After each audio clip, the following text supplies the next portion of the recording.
Joining us now is Yolanda. I've known her for quite a while. She loves helping others, and she's doing that now with Options for Community Living. Welcome to the show. How are you? Good, thank you. Yeah. I appreciate you having me. You're the big person there now, right? But you didn't always start out as that. Talk No. us through some of your careers early on in helping others. Sure. So I went to undergrad. I was a theater kid. So I was going to be an English teacher and lead a theater department somewhere. And I had to fulfill a requirement for social services or social sciences. Intro to social work fit into my schedule, allowing me not to have Friday classes. And I fell in love. I switched majors. I went from English to social work, went and got a master's in social work, and then went back to get a master's in health administration. I couldn't get an administrative job because I had no experience, and a wonderful lady who's still a friend hired me to be a clinic director at United Cerebral Palsy of New York State. I said, I'll do it for a year, and then I'll go get back to the hospital and get a real job.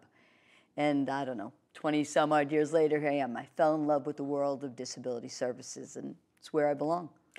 Options for Community Living. Tell us why it's important for individuals and businesses to support the work that you're doing. What is it that you do there that's so important? Options has been around for 41 years.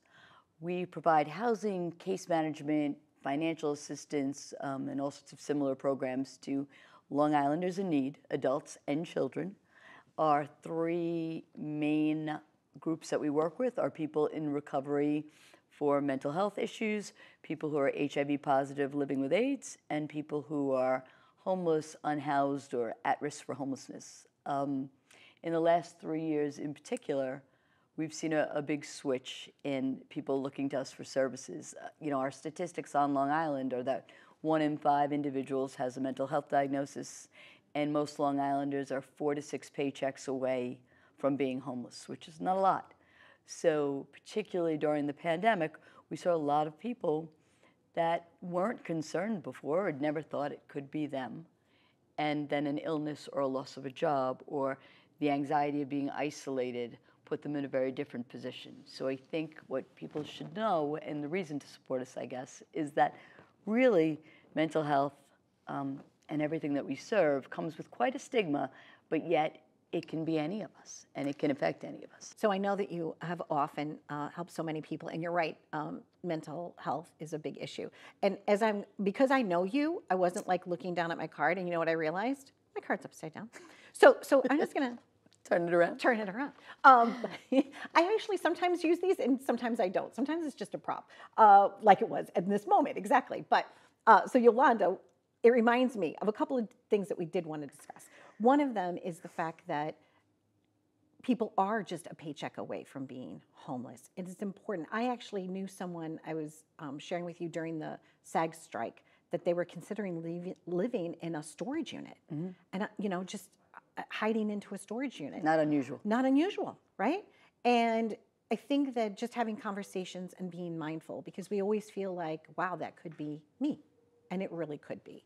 What are some steps that people can do in order to help you help others? What do you need? Do you need more shelters? Do you need more cooked meals? Do you need more clothing? We need more affordable housing. Okay. On Long Island, 100%.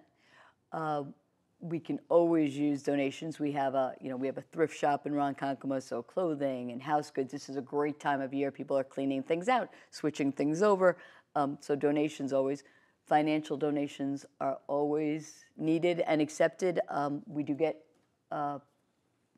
funding through the state and through government entities, but it doesn't cover everything, so it's not enough. Volunteers, people to come out, work at the thrift shop, work at the houses. We've had teams come out and beautify our lawns in the spring or paint.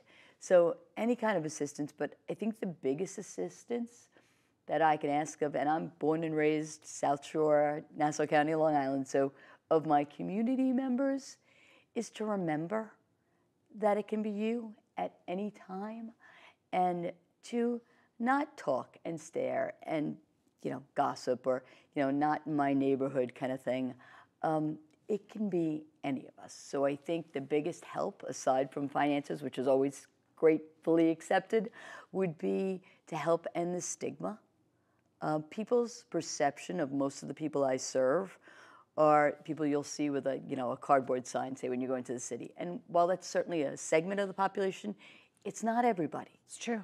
And it There's could people be living any in of a us. school bus. There's veterans that are homeless. Yeah, I mean, and it could be any of us. It's And an I issue. think if people just remember that and are kinder, and not just because it's the holidays, that would be the biggest ask I could give. And sometimes, there was one time I remember somebody was wanting to make a donation, right?